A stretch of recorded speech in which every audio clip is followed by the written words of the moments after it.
Salmo 32, quantos acharam, diga eu achei. Quantos não acharam, digam eu não achei. Todo mundo achou aí? Glória a Deus. Tinha uma questão de quem não trouxe Bíblia, mas a gente não vai falar isso não, tá? Salmo 32, do versículo 1 até o versículo 11, nós vamos ler todo o Salmo. E ele diz assim: bem-aventurado aquele cuja iniquidade é perdoada, cujo pecado é coberto.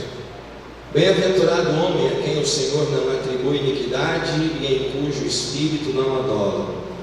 Enquanto calei os meus pecados, envelheceram os meus ossos pelos meus constantes gemidos todo dia, porque a tua mão pesava dia e noite sobre mim, e o meu vigor se tornou em sequidão de estio. Confessei-te o meu pecado e a minha iniquidade não mais ocultei.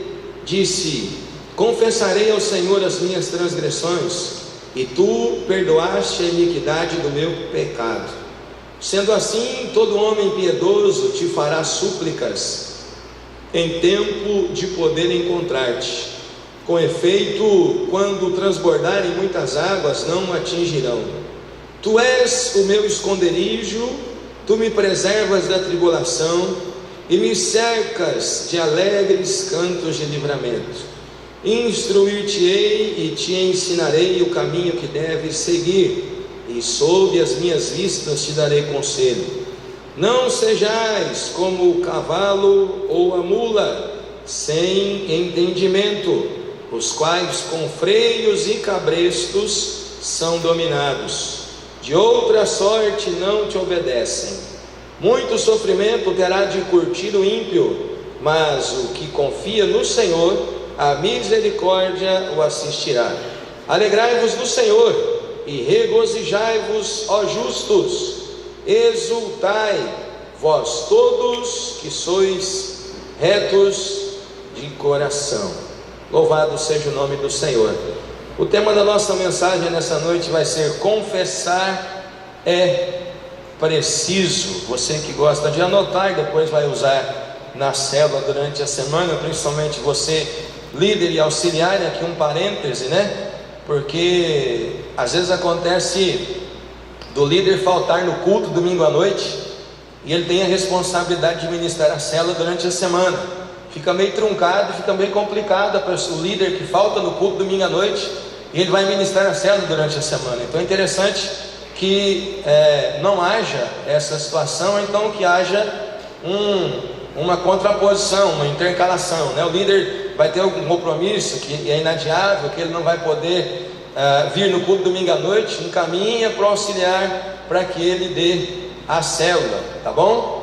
Então tome cuidado nesse sentido aí. Qual é o tema mesmo? Confessar é... Vamos lá de novo, qual que é o tema mesmo? Confessar é preciso. Aleluia, glória a Deus. Não tem como a gente falar de um texto bíblico sem antes entrarmos no seu contexto. E esse salmo, como está aí na sua Bíblia, é um salmo de Davi. E não tem como a gente falar do salmo sem falar de algumas coisas da vida de Davi, e daí a gente vai aplicando algumas coisas para as nossas vidas.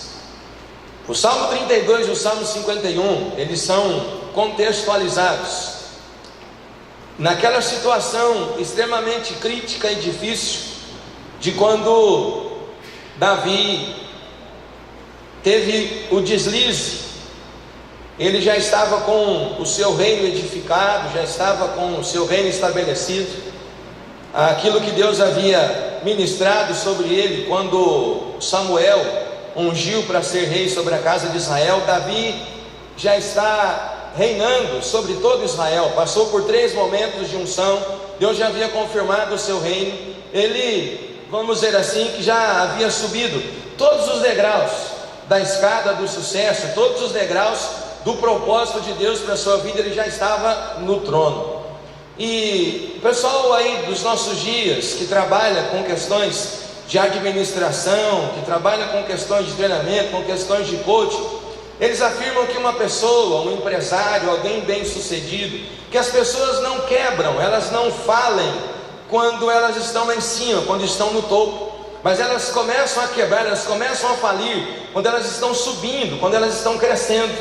E a gente começa a analisar essas coisas, lendo aquilo que é argumentado, e esse ensinamento não deixa de ter a sua fundamentação na verdade. O pastor Danilo sempre usa uma expressão que tem pessoa que não pode subir num sabugo. O que é isso? Tem pessoa que não pode crescer um pouquinho, que não pode melhorar um pouco a condição, que não pode começar a ganhar um pouco mais, andar num carro mais novo, numa roupa melhor, morar numa casa melhor, né? Tem gente que não pode melhorar um pouquinho, que já permite que a soberba tome conta, e aí se esquece de onde veio, se esquece de agradecer a Deus, se esquece de pedir a direção de Deus e começa a deixar Deus de lado e a fazer as coisas por si mesmo. E a Bíblia vai nos ensinar em Provérbios que a soberba precede a queda. E muitas são as pessoas que você conhece, ou talvez a pessoa que você conhece é você mesmo, que pela sua soberba, ou pela soberba dessa pessoa, Deus até por sua misericórdia, por propósito, permitiu que tal pessoa crescesse, conquistasse, tivesse sucesso, mas o eu tomou conta.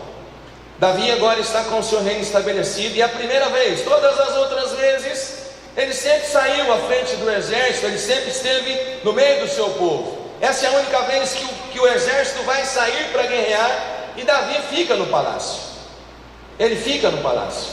Ele tinha todo o direito de não sair, de colocar outros, mas até então ele sempre esteve à frente. Ele sempre pelejou as batalhas junto com o seu povo. Ele continuava sendo um homem segundo o coração de Deus. Ele continuava compondo salmos, ele dedilhava a sua harpa, ele louvava a Deus, ele adorava ao Senhor.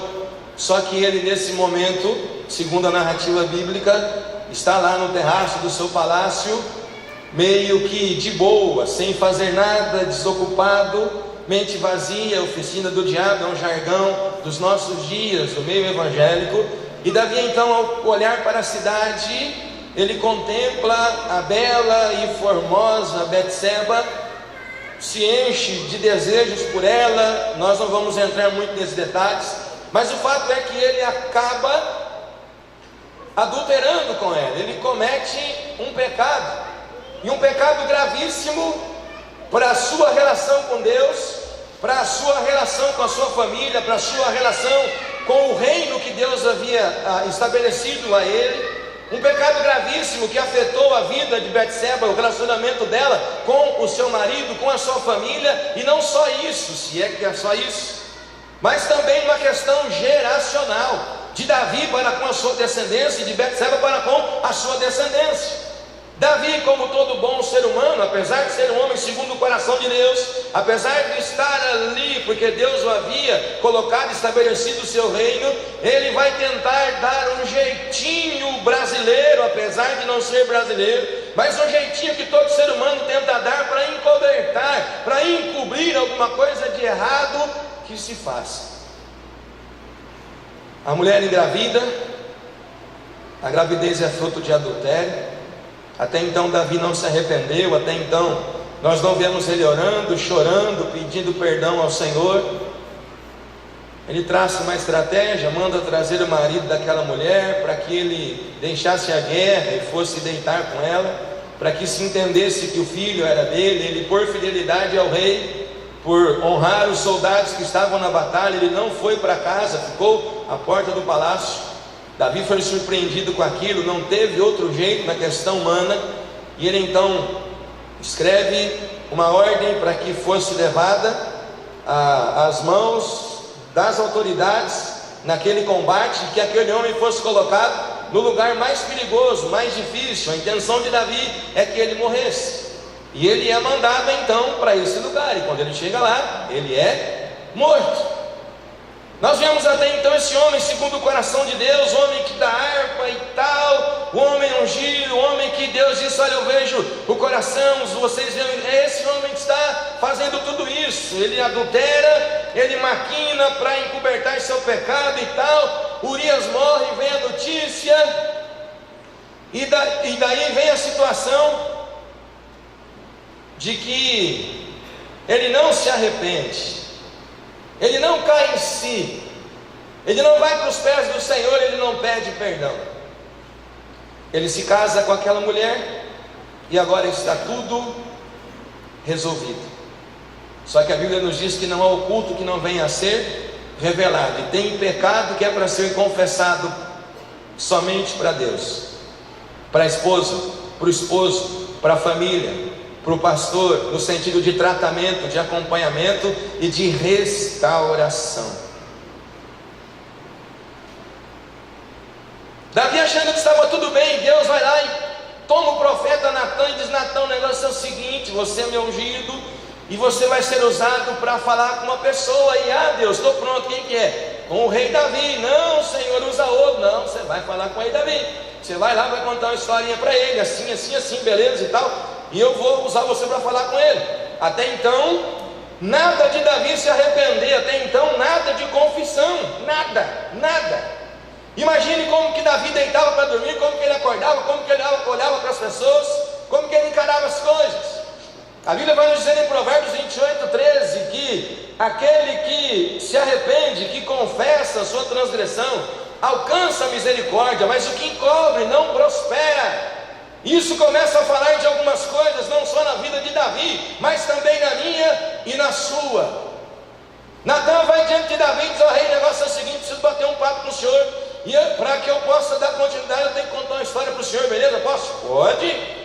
Tinha um fazendeiro que, muitas posses e tal, e vizinho dele tinha um fazendeiro de menos condição e tal, e esse fazendeiro só tinha uma ovelhinha, e Davi tinha senso de justiça, e ele então vai escutando Natan contar a história.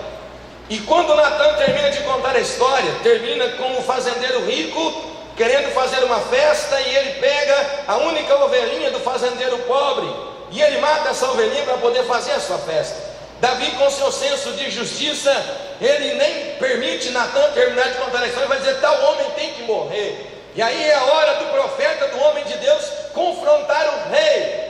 É a hora do profeta confrontar o homem segundo o coração de Deus, que por si mesmo não até então havia se arrependido. E Natan se vira para ele, e talvez nenhum de nós gostaríamos de estar no lugar de Natan naquele momento, porque Natan teve que virar para o rei e dizer: olha, esse homem é o Senhor. Em outras palavras, o que o Senhor fez com Betseba, o que o Senhor fez com Urias, pode estar oculto a olhos humanos, mas não está oculto aos olhos do Senhor. E Deus está me usando para trazer julgamento sobre a sua vida, e Deus quer levar o Senhor ao arrependimento, à confissão e ao perdão. O Salmo 32 e o Salmo 51, segundo os estudiosos bíblicos, eles são contextualizados após esse encontro de Natan com Davi. E agora Davi, não com seu coração, não com a sua alma, não com seu espírito cheio de remorso, mas agora ele tem que fazer o que um profeta do Antigo Testamento declarou, Joel. Ele teve que rasgar o seu coração diante de Deus. Deus já sabia, mas ele precisava se arrepender, ele precisava confessar. E aí Davi então vai orar no Salmo 32, versículos 3 e 4. Olha o estado desse homem: enquanto calei os meus pecados, envelheceram os meus ossos. Isso aqui não é uma força de expressão, não é uma figura de linguagem. A questão da consciência pesada, mas a consciência de culpa, a síndrome de culpa, o pecado não arrependido, não confessado, estava provocando doença nos ossos de Davi. Enquanto calei os meus pecados, envelheceram os meus ossos pelos meus constantes gemidos todo dia. Por quê? Verso 4: porque a tua mão pesava dia e noite sobre mim, e o meu vigor, a minha força, se tornou em sequidão de estio, se tornou comparado a um tempo de muito calor sem água, a um tempo de escassez, a um tempo de deserto. A minha vida está como um tempo de deserto.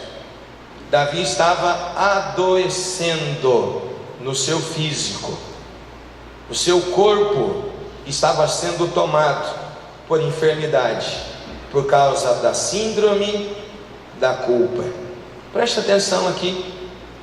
Nós somos muito ligeiros nas coisas, e a gente às vezes ouve isso: não, mas eu não adulterei igual Davi adulterou, eu não concordei e não maquinei em relação à morte de ninguém, então eu estou livre. Vamos para a ceia, porque eu estou doido para cear, e essa palavra não tem nada a ver com a minha vida.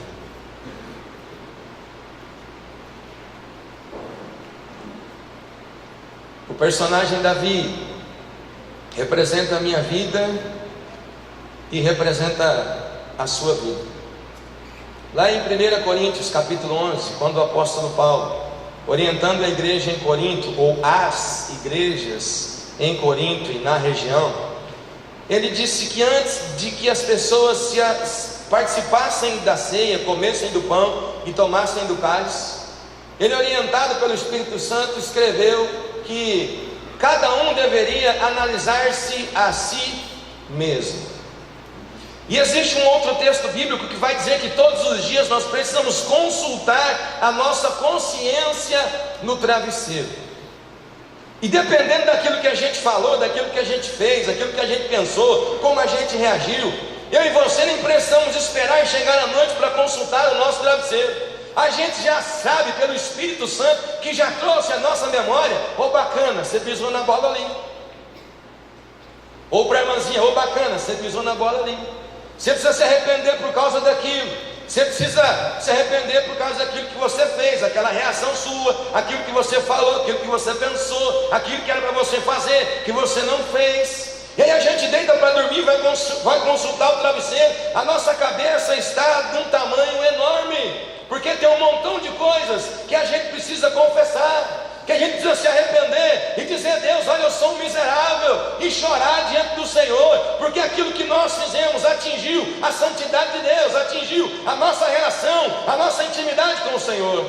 São muitos os pregadores que têm dito que a nossa geração, comparando a história da igreja desde o Senhor Jesus, é uma das gerações mais fragilizadas no que diz respeito ao conhecimento bíblico e aplicação da palavra de Deus.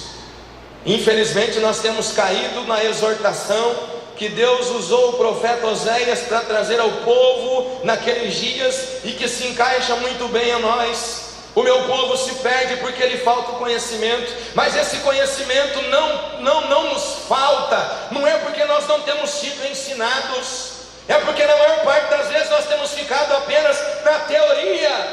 Nós partimos de um princípio que quando alguma coisa vai ser ministrada a nós, a gente já sabe, nós já estamos cheios, e quando já sabemos, quando estamos cheios, nós não damos lugar para o novo de Deus e para aquilo que Deus tem para nós. A nossa geração tem sido contextualizada como uma geração que tem superficialidade no conhecimento da palavra e superficialidade no relacionamento com Deus. Qualquer arrepio, qualquer sensação, ai, é Deus, é anjo, é glória, é isso, é aquilo outro mais. Camarada vai lá, bate uma jantona, deita para dormir com a barrigona cheia, ronca a noite inteira. Ele tem um sonho, tem um pesadelo. No outro dia ele acorda: olha, Deus falou comigo, porque eu saí correndo num cavalo, do cavalo eu desci, montei numa bicicleta e subi num avião. Daqui a pouco eu estava na lua, fui para o sol e tal, e Deus falou comigo.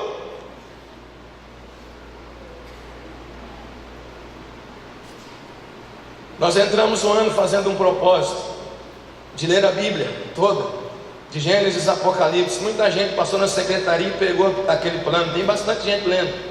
Tem muita gente aí que talvez já está chegando quase na metade da Bíblia, né? E nós estamos nesse embalo, lendo e relendo, marcando no celular, marcando naquele negocinho que a gente está lendo e tal, revendo algumas coisas, aprendendo outras e sendo ministrado pelo Senhor, porque nós precisamos aprender da palavra. Só que, meu irmão, minha irmã, nós precisamos estar abertos, precisamos sair dessa condição de que eu já sei, que eu já posso. Vem comigo por algumas informações. Davi disse: olha, os meus pecados, né? Enquanto eu calei os meus pecados, envelheceram os meus ossos. Tem um psicólogo, psiquiatra famoso, cristão dos nossos dias.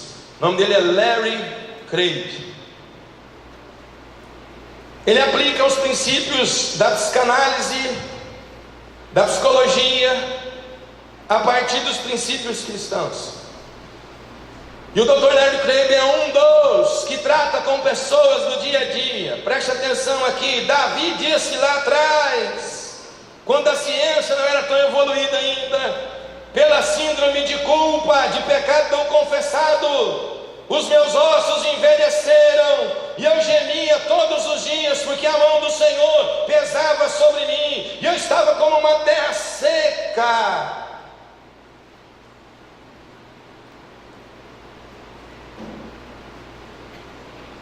A falta de confissão, a falta de arrependimento, a síndrome de culpa acarreta doença nos ossos, doença na alma, doença no espírito, problemas renais. Isso aqui tem dados estatísticos. Problemas hepáticos, problemas psiquiátricos, problemas de medo, insônia, enjoos. Esse psicólogo cristão disse o seguinte: se eu pudesse comunicar a 70% dos meus pacientes perdão sobre a vida deles, por coisas que eles fizeram, se eu pudesse comunicar perdão à vida deles, 70% dos meus pacientes que chegam no meu consultório aqui, doentes com esses problemas e outros mais, 70%, em 24 horas, eles estariam curados, eles estariam sarados. Tem uma ocasião da narrativa de um milagre, que Jesus pergunta à pessoa que tinha necessidade daquele milagre. Ele pergunta: o que queres que eu te faça? Ou queres ser curado? O problema é que tem muita gente que não quer. E tem muita gente que não quer porque não tem a consciência de que a vida que está vivendo é uma vida de pecado. Vive na prática do pecado. Talvez você, meu irmão, talvez você, minha irmã, se enquadra na condição de Davi. É interessante nos nossos dias que o pessoal vai atrás de tantos especialistas, fazem tantos exames, gastam dinheiro e tal, e o médico diz: olha, está tudo normal, não tem nada. Mas é uma dorzinha que incomoda, é uma palpitação, é sempre algo que está ali incomodando.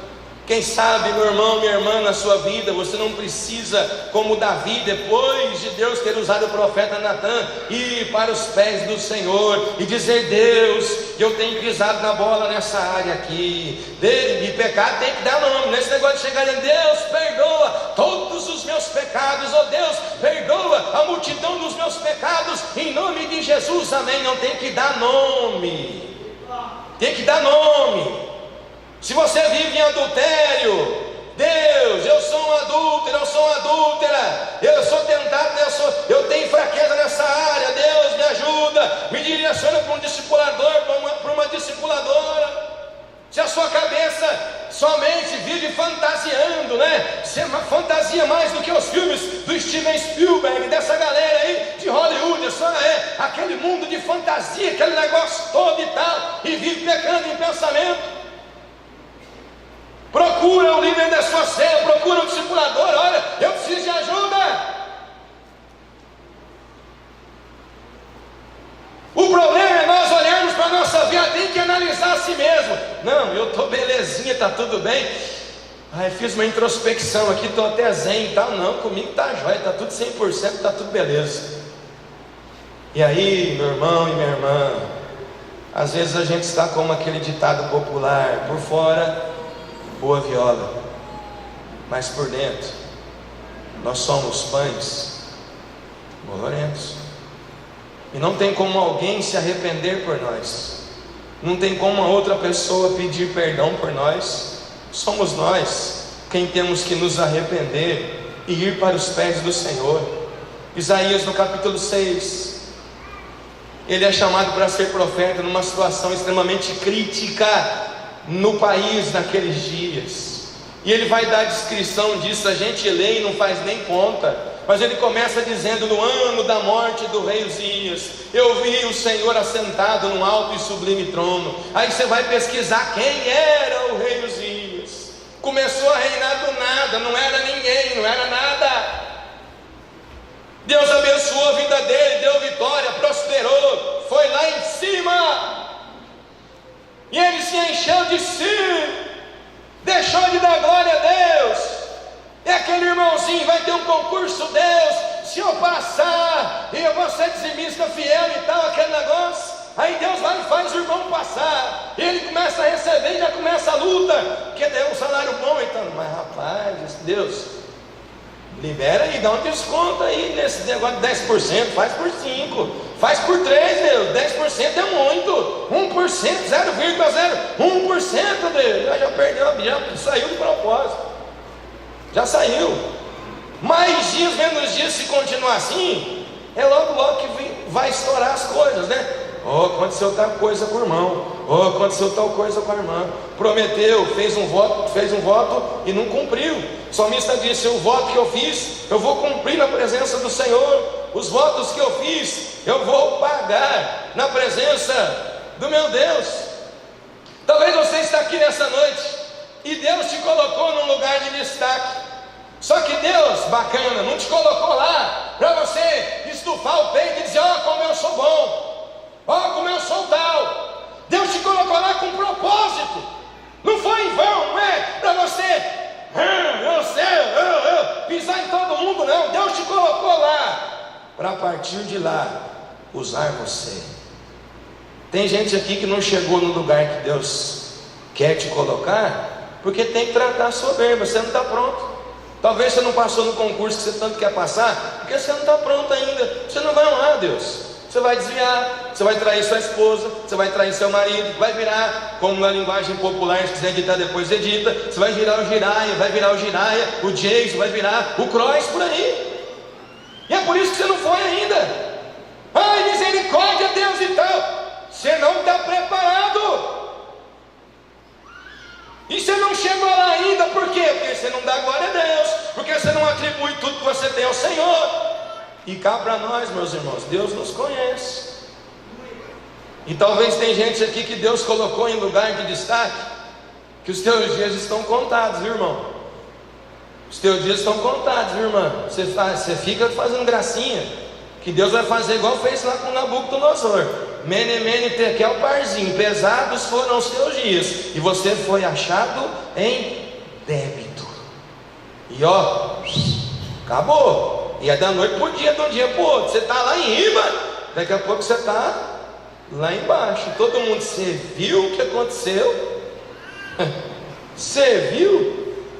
E se tem um negócio que é sério na palavra de Deus, é a lei da semeadura. Com Deus não se brinca. Você fez voto, tem gente aí de voto de 5, de 10, de 15, de 20 anos atrás, Deus te honrou, você não pagou o voto ainda. Dá um jeito de ajeitar esse voto e cumprir aí. Busca na tua memória: Deus, o Senhor me dá isso, eu vou fazer aquilo. Tem 2 vezes, tem um montão de gente aqui que fez propósito. Deus, se o Senhor fizer isso, eu faço aquilo. Deus, se o Senhor me der aquilo, eu entrego aquilo. E Deus deu, Deus fez até hoje. Você não deu, nem fez, foi nada. De Deus não se brinca. Davi cai em si, e a única coisa que ele podia fazer é se arrepender e confessar.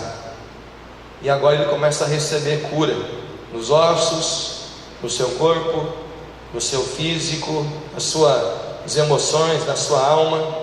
Verso 5: confessei-te o meu pecado, não mais ocultei.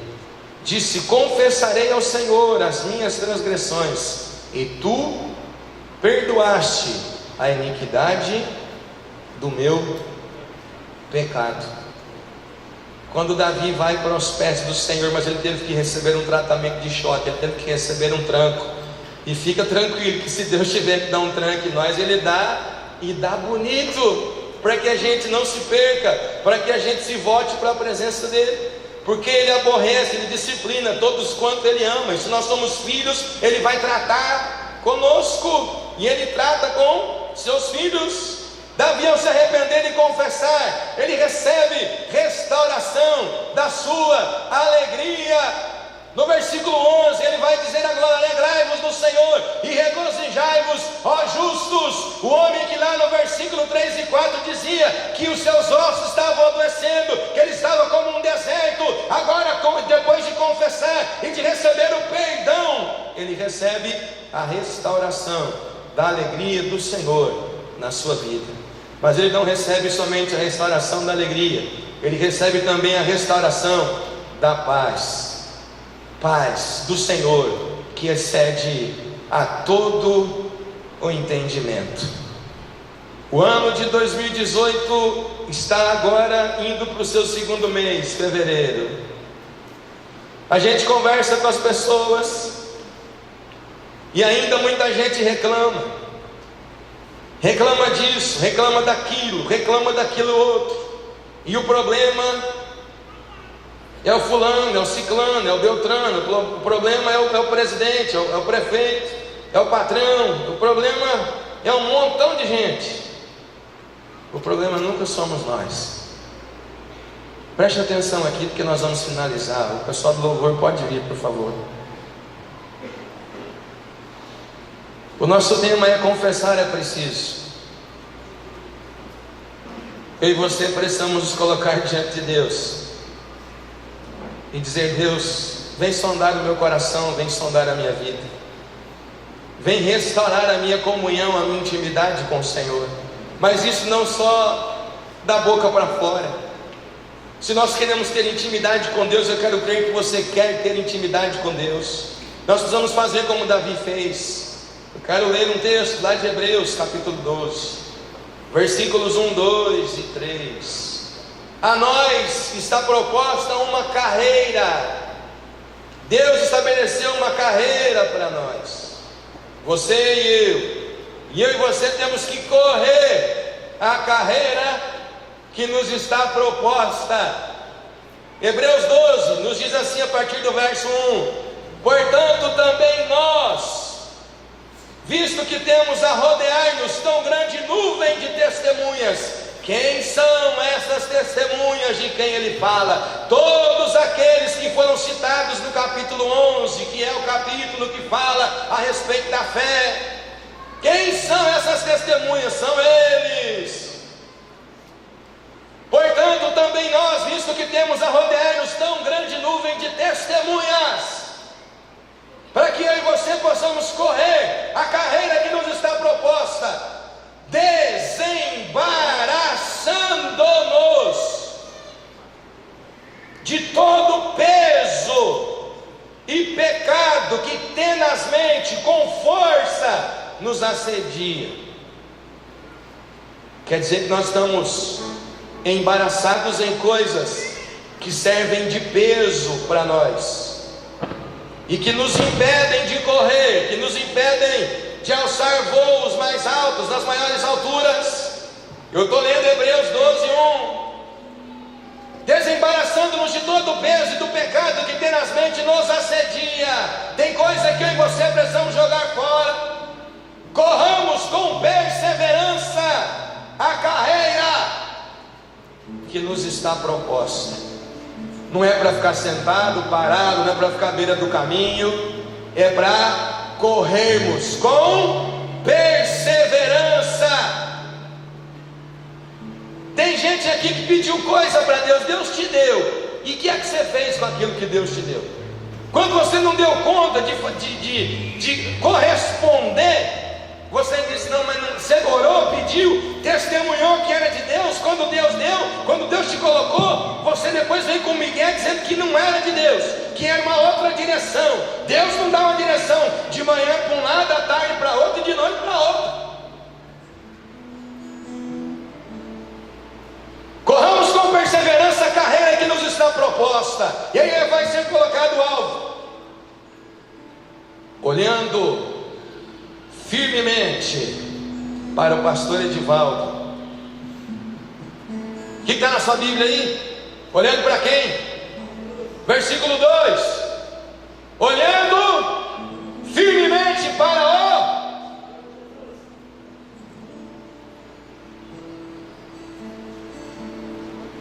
Na minha Bíblia está assim, ó: autor e consumador da fé, Jesus, o qual em troca de alegria que lhe estava proposta, suportou a cruz, não fazendo caso da vergonha, e está sentado à mão direita do trono de Deus.